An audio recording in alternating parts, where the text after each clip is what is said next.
Hey, Think Fam, it's your favorite host, Michael Finkley, and you can listen to us on CTR Media Network. Go listen in.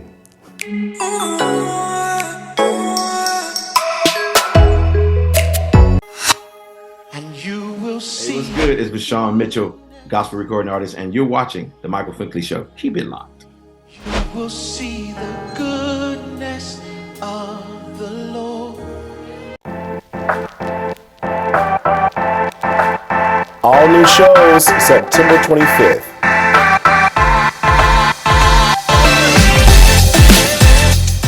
On the next Michael Finkley, from the stage play Rotten Apple, playwright Barry Battle is with us, along with play doctor and assistant director Maurice Solo Williams, as they discuss the play's opening happening September 16th and 17th. Thursday's Finkley.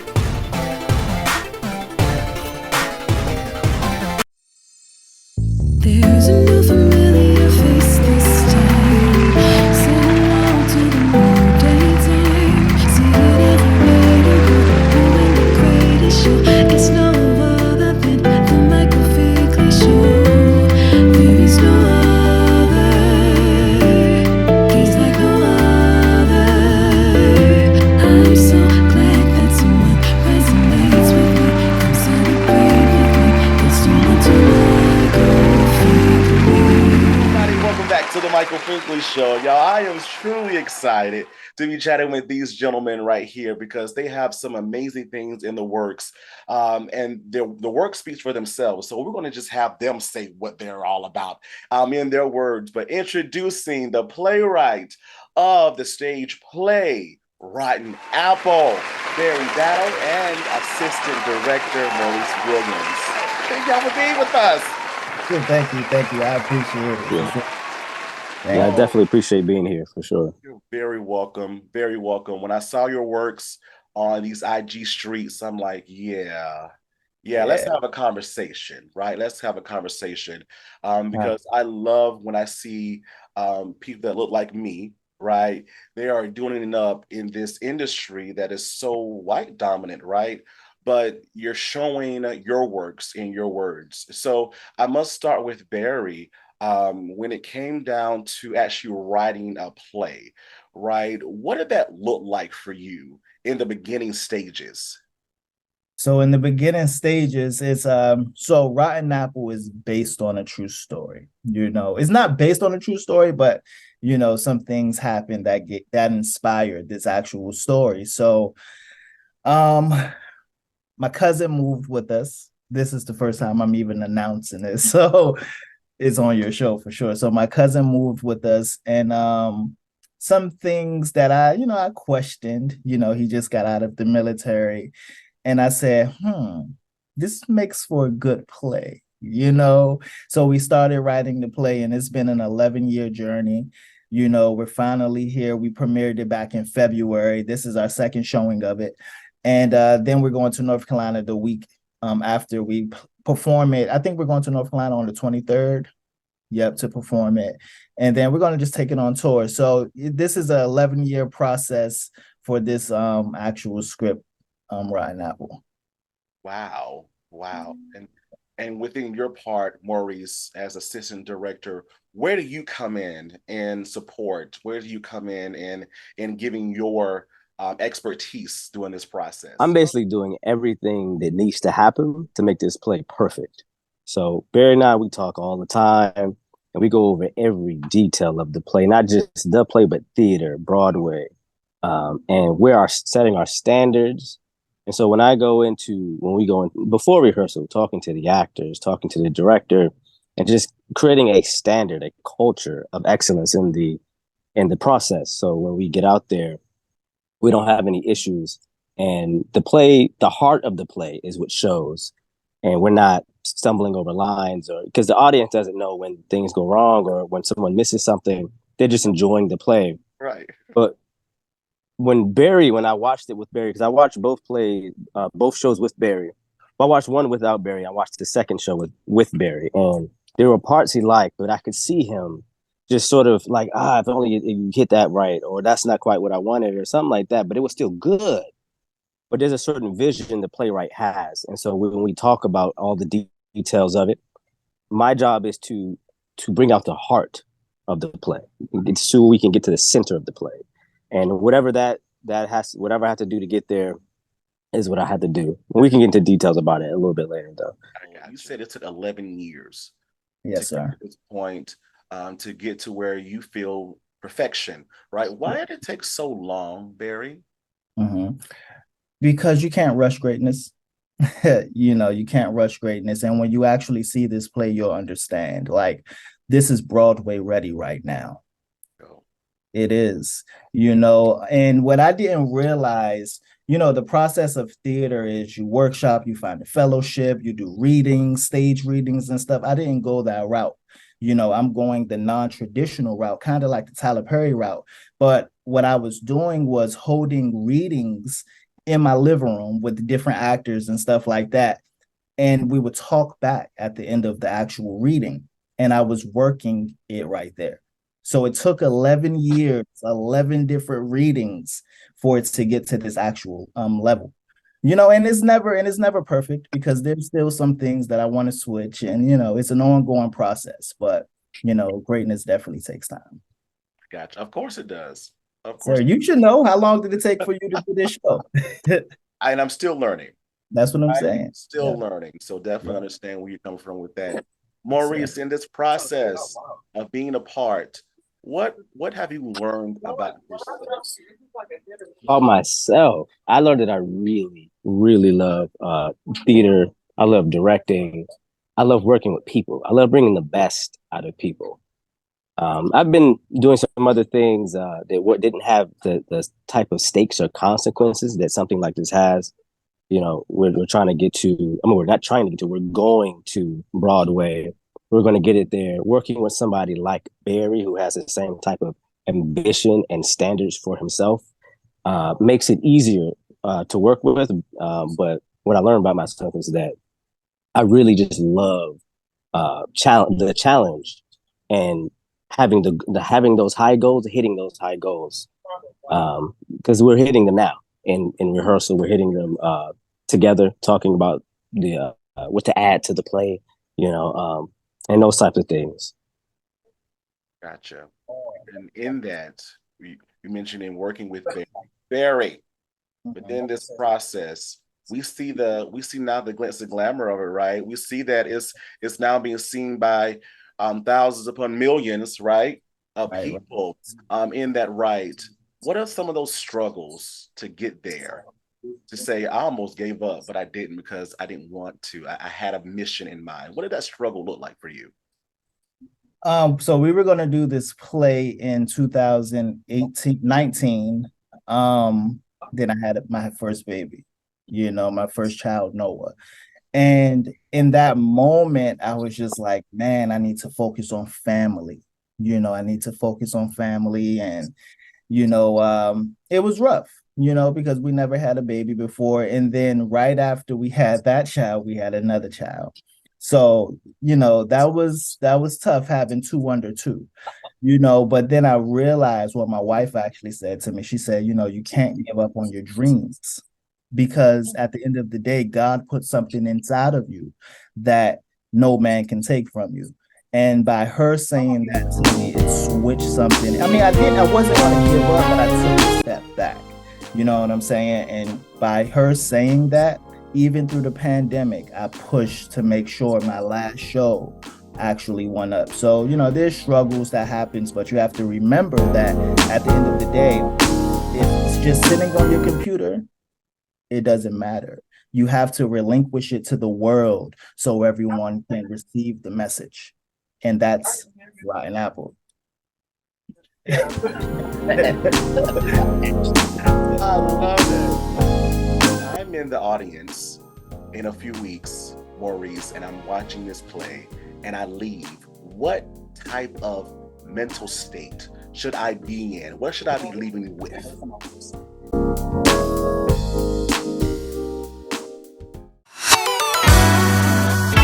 Hello there, my name is Sophia Diaz, and you are watching The Michael Finkley Show. Pay attention, mates.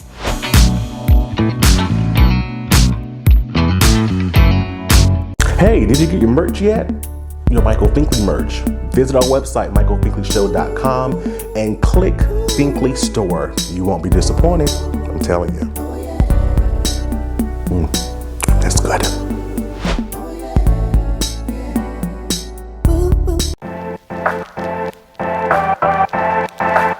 All new shows September 25th.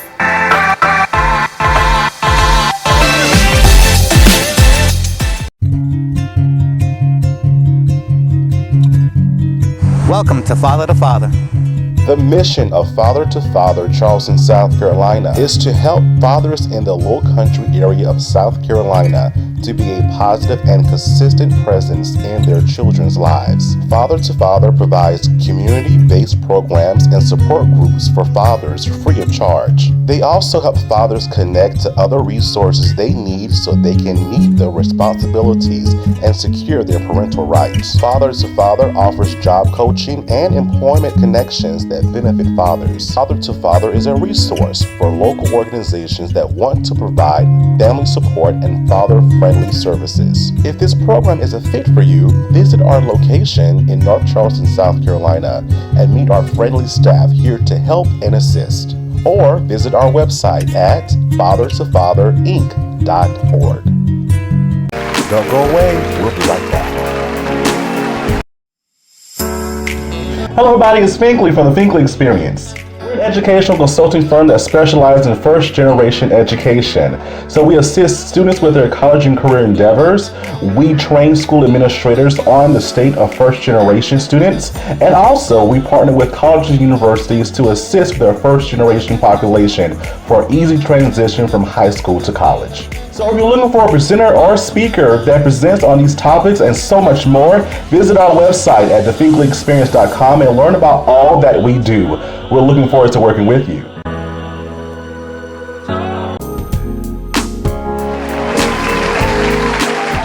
Let's just get into the details right now, right? Yeah. Aspect. So let's dive a little bit deeper into that. You gave us definitely enough information to us to dwell on, but I'm a three-dimensional individual. Let's go down into it, right? What does that look like? So Okay. oh, Go ahead. No, go ahead. So I'll give this synopsis, then you break down the character. So the play is about this man named John Smitty. He used to be a heavyweight champion of the world. You know, he's kind of down on his last leg now, and he finds out that his best friend Lucas does music. He sings and plays the guitar. So now he wants to sell his home and move to New York City, you know, to become Lucas's manager. But there's conflict in his house because his wife doesn't want him. His son, you know, he's not really paying attention to his son, and his son wants that acceptance. But there's so many different layers within the actual play because there's different characters going through different situations. But that's the meat and potatoes of it. And Maurice can, you know, he can elaborate on the rest. Yeah. So, one of the first things Barry talked about when he asked me to come in and be the play doctor, be an assistant, was we talk characters first, because when actors know their characters, when the characters come across as they should, the play is going to function the way it should. The story will flow the way it should. The lines will hit the way they should. And so when we looked at, especially at Sligo, the main villain, we're working on getting him. What was I not supposed to? I was supposed to give that away. It's all good. Sligo comes in. He's a slick talker, and he's throwing the family for a loop. Who have these? He's from New York, and they have these aspirations to hit it big. And when somebody from New York comes around, starts talking about all the things that he's doing, and now you have these ambitions for yourself, they're starting to get pumped up. But as you know, like New York guys, they're quick talkers, they're slick, they have a certain swag to them. And you know, just as the play doctor, as an assistant, I'm working with these guys to try to really bring that genuine feeling to the play, to the characters. And can I talk about Samantha? Is that cool? Of course. Okay, cool. So Samantha comes in and she's going through some things with her father, and she's coming to some money, and this guy from New York hears about it, and his mind starts to churn. He starts to have these plots, and so there's this dance between these two people who sort of are attracted to each other, but there's a deeper motivation there. Is it a genuine attraction, or is it about money? Is it about power? What is it about with these characters? And we figure that out through the play, and trying to illustrate that dance in a way that's authentic, the way to have you believe it, and that's the challenge of it. And Yeah. And actually, Samantha, she has another dance partner because she's coming to the play takes place in Charlottesville, Virginia in 1965. So she's on her way there, not only because her father died, but she's also running away from an abusive relationship. So you're seeing a scorned woman go through these emotions, So it's a pretty good play, man. So I love this because I read about it and just seeing it a little more in depth from the maker and the person inside. How does that relate to the title? Because when I first saw the title Rotten Apple, I'm like, okay, I'm thinking drama. I'm thinking, something doing with somebody, doing something to somebody. Right. And backstabbing, all these different evil elements. Right. Is that something that when someone looks at the title, you want them to think about? Yes, because when you think of a rotten apple, you think about everyone. You, Michael, you have rotten in you. So, Maurice, you have a little bit of rotten apple in you. Everyone has a little. Journal. Yeah, just a little bit. But no, everyone has a little rotten apple in them, and that's what this play shows. Even if you're a God-fearing person, there's a little rottenness in you, and that's why, we're doing this play, and that's why we're forgiven at the end of the day, because everyone has that rottenness in them. You have to watch out for, you have to, somebody will say something, but then you have to really listen to that deeper meaning of what they're saying, because there's usually two different meanings to what they're saying, Gotcha. And that's what rotten apple is. Gotcha. Maurice, in this process of being a part, what have you learned about yourself? About myself, I learned that I really, really love theater. I love directing. I love working with people. I love bringing the best out of people. I've been doing some other things that didn't have the type of stakes or consequences that something like this has. We're trying to get to. I mean, we're not trying to get to. We're going to Broadway. We're going to get it there. Working with somebody like Barry, who has the same type of ambition and standards for himself, makes it easier to work with. But what I learned about myself is that I really just love the challenge and having those high goals, hitting those high goals, because we're hitting them now in rehearsal. We're hitting them together, talking about the what to add to the play, and those types of things. Gotcha. And in that, you mentioned in working with Barry, but then this process, we see now the glitz and glamour of it, right? We see that it's now being seen by thousands upon millions, right, of people in that right. What are some of those struggles to get there? To say, I almost gave up, but I didn't because I didn't want to. I had a mission in mind. What did that struggle look like for you? So we were going to do this play in 2019. Then I had my first baby, my first child, Noah. And in that moment, I was just like, man, I need to focus on family. I need to focus on family. And, it was rough, because we never had a baby before. And then right after we had that child, we had another child. So, that was tough having two under two, but then I realized what my wife actually said to me. She said, you can't give up on your dreams, because at the end of the day, God put something inside of you that no man can take from you. And by her saying that to me, it switched something. I mean, I wasn't going to give up, but I took a step back.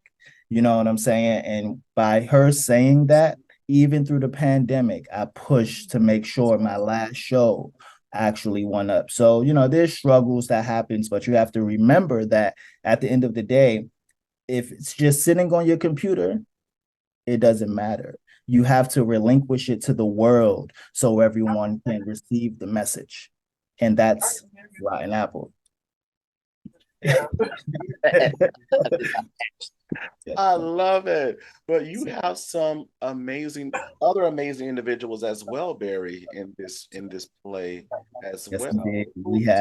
we have our last play that we did in February, we had Darius McQuarrie, Eddie from Family Matters. This play we have Darren DeWitt Henson, Dorian Wilson, Professor Opie, and Vanessa Simmons.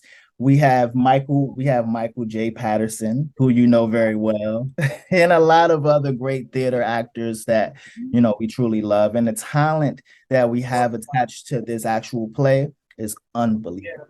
And I'm not just saying it because it's my play, and you'll see it, they're unbelievable. And I'm so thankful to have them attached to this play, because the words are just the words. The actors have to bring it to life in order for you guys to receive the message. So I'm nothing without them.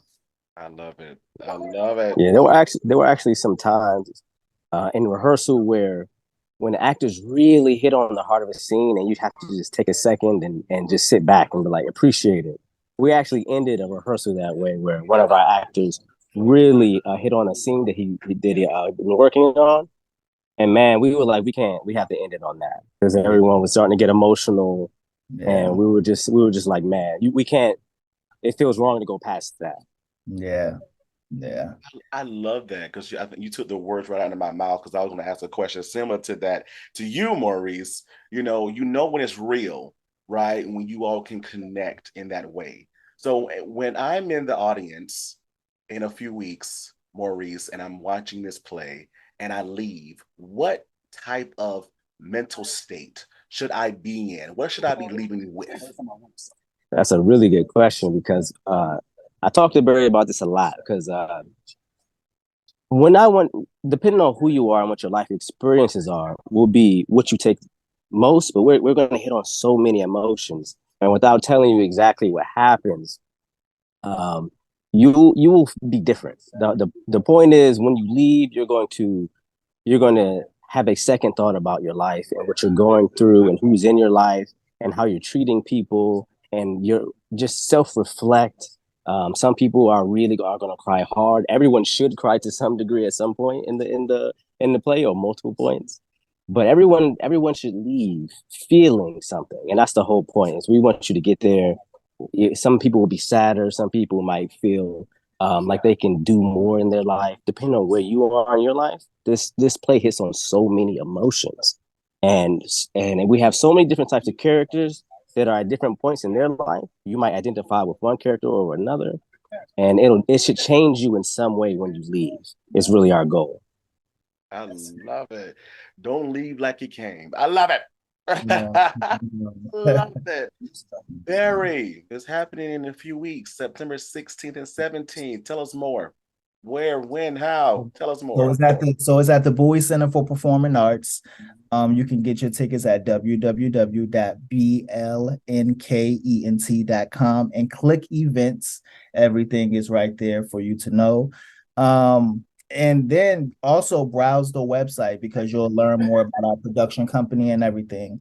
But yeah, you definitely should come out to this play, because like Maurice said, I didn't spend 11 years for writing this for no reason, and I want everyone to receive this message. Even if it's one person that leaves with something, I did my job. And I can't wait to be there to witness this in person during this amazing weekend. So what's next, Barry? I know that this thing up here keeps going. What's next? Sure. So I have a couple of stage plays that I'm working on after this SAG strike. Maurice and I were working on a boxing movie series, actually. Because Maurice, we call him Solo as well, but he's a writer as well. But yeah, we're working on a project right now. It's pretty big. All right. So if you guys like Creed, you're gonna love this. because this, like, we're both boxers, so we can write it in from a different light, you know. That sounds exciting as well. So Think Fam, I'm telling you, be on the lookout. Be on the lookout, definitely. And all the information about this upcoming stage play, right, happening September 16th and 17th will be all in the description below, Think Fam. So definitely take advantage of this opportunity. Barry, Maurice. Can I ask you something? Can we end it on this? I want to end it on this note. What made you want to create the Michael Finkley Show? What was your inspiration? No one ever asked me a question. My mom was in radio for almost 20 years, and I saw that she was a DJ, but she also interviewed local celebrities that came into town, gospel individuals. And I love the way that she connected with these individuals as well. And so I always wanted this, but I didn't know how to get started. I couldn't tell you how to run a camera. I couldn't tell you how to do audio, lighting, still working on all that good stuff. And so I just got started one day during the midst of COVID 2020. I got started. And I turned on my Android and I started talking, and I haven't stopped since. I have not stopped since. And with time and experience and talking with different individuals, I've learned how to do different things. And so now people come to me asking me for advice, which is still kind of strange to me, but they love what they see. And I love what I see. So I'm able to pour back into those individuals that are just getting started. Because I didn't have that. Yeah. But I'm so glad I can be that to individuals. And again, the platform just to encourage, educate, and inspire persons with incredible stories and doing incredible things like you all. So man, that's dope. And I'm not going anywhere anytime soon. We appreciate you extending your platform to us too. Absolutely. Man. Absolutely. We got to support each other, you know. Definitely. Big Fam. Please support these individuals. Go support it. Oh, and before we end, my Instagram is Mr. B Battle. So Mr. B BATTLE _ Follow me, please. Yes. Mine's is Solo Speed. It's super simple. It's just Solo Speed. Actually got that nickname just because I sort of always moved at my own pace. But regardless of being poked or prodded or pushed in a direction, the name Solo kind of stuck because I always did my own thing. I should be Solo Part 2. I love it. Know that. That's what's up. I love that because each of us are so unique in our own special way. Yeah. Bring something different to the table. So why not? There we go. Think Fam, don't go away.